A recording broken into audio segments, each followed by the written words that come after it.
Hello and welcome to this week's press preview alongside Justin Kahn. I'm Aaron Dow.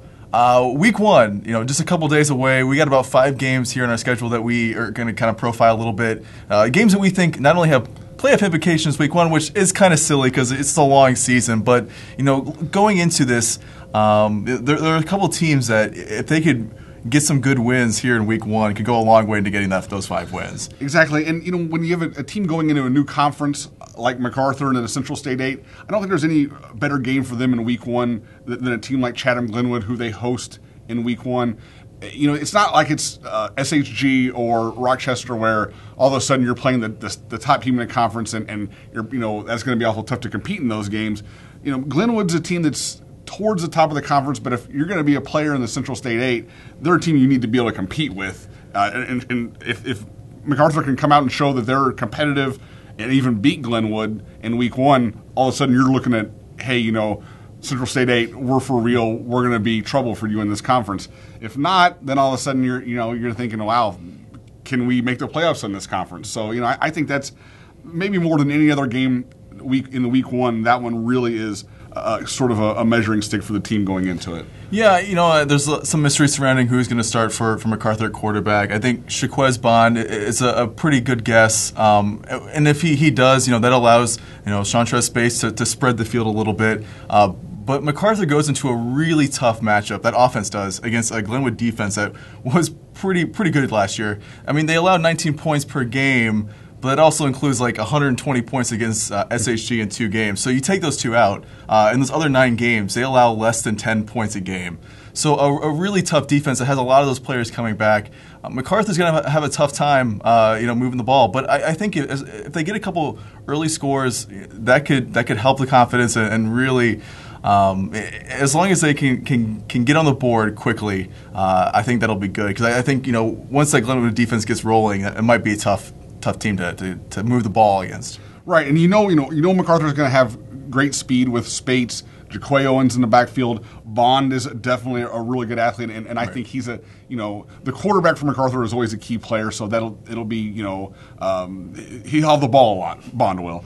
You go against a Glenwood team, though, that's, what their strength is going to be is depth, and they're going to be well coached with Dan Rourke, who has been there a long time and had a ton of success there. I mean, I think he had 12 straight playoff appearances, going into this season, and I think it was 4 or 5 in a row before that. So, in recent years they've had. Last year they lost in the second round, but I think they'd had a couple quarterfinals, and then of course the second in state in 2010, I believe it was. So yeah, I mean, this is a great program. MacArthur doesn't have time to kind of. Let's get a couple of games to get this all straight. I mean, they're going to have to be ready right in week one here to compete with a team like Glenwood. And another matchup that is unfamiliar for both teams, and which is kind of the theme, as everybody week one, Taylorville takes on Mount Vernon, which that's a really tough matchup for Taylorville in week one. Mount Vernon, they had a really crazy game against Mattoon that first week of the playoffs last year where they won by 1 point. And Mount Vernon has some pieces coming back. You have DeMontez Miller-Gray, who set the school record for rushing last year. He's back. Their quarterback is back as well. So that offense, which put up so many points last year, is I think 30 plus. That good Mount Vernon offense is coming back, and Taylorville does have pieces on defense. If Thomas Snyder can get through and pressure the quarterback a little bit and slow those linebackers, which all 3 are coming back, if they can contain Miller-Gray, they have a pretty good shot to be competitive and win this game. But that's a really tough offense in Mount Vernon to draw week one. And Mount Vernon's a team that really came out of nowhere last year. Yeah. They're coached by a former Lincoln coach, Jared Shaner, who obviously was never able to get Lincoln to the playoffs, but he got him pretty close a couple of times. He did a really good job in Lincoln. I thought it was an underrated guy there. That's a really tough job. Yeah, Lincoln in the CSA. And they came within a couple touchdowns one year, lost to Jacksonville in a big shootout. So for making the playoffs in the Central State 8, and so the guy can coach. If Taylorville was to go into that game and really beat Mount Vernon bad, the rest of the Apollo has to start looking at that and going, uh-oh. I mean, this might be a team that we're going to have trouble competing with in this conference. Yeah, I mean, talking about improvement, they went from 0-9 to 7-4 last season. I mean, they went from 0-9 to getting a playoff win, so a vastly improved team last year, and it looks to be kind of that same level this year too. Absolutely. And now this one sort of switches gears for us in that St. Teresa Tolono Unity are two teams that are very familiar with each other. Right. They played late in the season last year with St. Teresa winning, and then of course Tolono came back in the playoffs and beat them. So this will basically be the second game in a row, and maybe third and fifth of the team's games in general. So these teams know each other well. They probably at this point don't like each other a whole lot. Right. I know. And I think with Unity, it's sort of the same story over and over with them. Where they lost so much. Is this team going to be able to reload again? But they have 88 kids out for their team, and they've made the playoffs 20 straight years. And they have been a team historically that's started a little slow. I know that Scott Hamilton, unlike a lot of coaches, doesn't do as much in the summer as a lot of programs do. So I think St. Teresa can kind of come into that game going, hey, maybe there's a chance to jump on them early and get a win against them. But man, you're talking about a pretty tough program and a St. Teresa team that's replacing most of its line, also its defensive backs and wide receivers as well, and quarterback as well. So I mean, this is a kind of a dress rehearsal for both teams. It's not a conference game, so I think both teams don't necessarily mind going in and saying, let's see what we got. Yeah, someone to watch for Unity is Colton Reed, who's back for his third year at linebacker. He'll also be the running back this year, too. Taylor White is going to be quarterback for Unity. So there are some pieces, but yeah, and there is a lot of turnover. But like you said, I mean, they have so many players coming out that depth isn't too much of an issue. And, Unity, even if they do start slowly, apparently they have a really good kicker. And if they can get close, he's been known to hit, pretty long field goals. So they can start racking up points even if they're not getting into the end zone.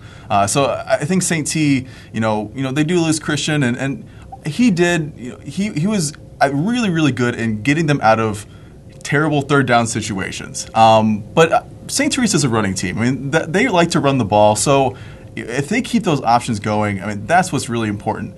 And if they can just slow down that offense enough and don't allow them to get too close to the end zone, I think you got a chance. Right, and St. Teresa, they do have a lot of new linemen, but these are big, strong guys that they're really excited about their future. They have some really good running backs. A guy that and Zach Jarrett, who really tore up JV last year, and I think they think that he's going to be really the next breakout running back in the area, but they'll spread the carries around as well. You'll see Jake Hanley get a lot of the carries too. And then for Unity, White started quite a few games last year actually right. for Justin Daters, and I always liked him. I remember they brought him in pretty early against Maroa last year, and I'd seen him before in mop-up duties and always thought, boy, this kid, they have something here coming up with him. So right. I think that Unity's going to be a handful, and St. Teresa. Also, with the new quarterback, Ryan Fike, I know a lefty that's I think they're not going to be scared to throw the ball. Right. So when they need to, they'll still be able to throw the ball and have decent balance. So, but we'll see. How it looks against Unity. That's always tough on defense.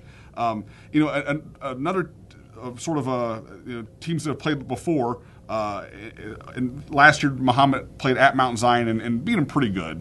And now Mount Zion travels to Mahomet Seymour this year. And, Mahomet lost 17 kids from their senior class from last year. But, they're a program that's like Unity, just seems to rebuild. Yeah, Mount Zion has some growing pains. It's going to happen. Your first game under a new coach, and you go against a team in Mahomet, who is a playoff team. Obviously going to be some growing pains. So I think if you're coming in under Mount Zion's, under that point of view, you think, okay, this is a game where we should be competitive. I mean, it shouldn't be the 41-14 it was last year. Right. Mahomet does return their quarterback last year, Joe Kenny, who threw for a little over 200 yards last year. So they do have that offense back that Mount Zion will have to see how that new offense or the new defense does against Kenny, who had some success last year. But I think if they get into a shootout, I think I've said this before. I love Mount Zion's offense. I think it's going to be one of the best in the area. And the weapons they have and all the returners they have, I mean, they have so many pieces returning. I think they can win a shootout. It remains to be seen, if that defense can slow down Kenny, who has some success. I think that'll be kind of the big matchup, those defensive backs against Kenny. Muhammad's size was an issue last year, and they're actually, according to reports, even bigger this year. So that's a one of those things that's a little bit of a danger for Mount Zion. But if their guys are running all over the field like they want them to, they can negate size a little bit. Yeah. So that should help a little bit. The last game we're going to talk about, two teams that played in the playoffs last year. Monticello is traveling to Nokomis. And, two teams that lost quite a bit from last year. Yeah, I think, it hurts Nokomis a little bit more being a class down. Monticello does have some returners. Brandon Wildman, played a couple games last year and looked pretty good. And supposedly, Monticello is going to be a passing team this year, which, I could see. But, they've been such a rushing team that I wonder maybe that'll take a couple weeks, or maybe they'll be ready to go week one. I know they have a lot of skill players. Clay Becker is kind of the guy that's first in my mind of someone who could really make a difference. Jacob Burton, definitely somebody on defense. So they have a whole lot of pieces at Monticello that they've kind of made that step the last couple of years under Welter, and I think if they can add that other element of a passing game and still keep that running game, which has been dominant no matter really who's running the ball, Monticello could be pretty scary this year. Yeah, and you look at Coley Welter's teams from Aledo. I mean, and Welter's always sort of been a master at taking what he has and working with it and molding the team into, okay, maybe I have big linemen, but I don't have a kid who can throw it. They've had great running teams. His first year, of course, at Monticello, they set up, they almost set up the run with the pass because they were such a good passing team with Ben Pala at quarterback and Cale Husingay at receiver. So, maybe we'll see a little bit more what it looked like his first year there with obviously a much better defense. That's one thing that's really, no matter what their offense has been, since that first year where they struggled to stop people, they've been a tough defensive team, and I don't see that changing this year. And for Nokomis, it's going to be who's going to lead this team this year? Because Austin Chauncey, who was so good on offense and defense, I mean, he could have been the player in the Prairie State last year. I think he was the running back, but he easily could have been the defensive player of the year too. Luke Hamlin's gone. I mean, there's a lot of pieces that Nokomis has to replace, and it'll be a tough game week one, but they'll be able to see kind of who they have and how they match up against a playoff caliber 3A team. No question about it that Monticello is, I know that they're not quite as big as they've been in the past, but I still think that that's a team that's definitely one of the best in our area. So obviously check out Preps Pick'em. That's up right now. We got our games, so make sure to check that out. We have our playoff preview, our week of preview content. We're right in the middle of it right now, so make sure you check that out at hrpreps.com. And look forward to seeing everything week one. You are going to be a player in this conference, a playoff team in this conference. All of a sudden, the rest of the Apollo has to go, uh-oh, this is trouble. Uh-oh.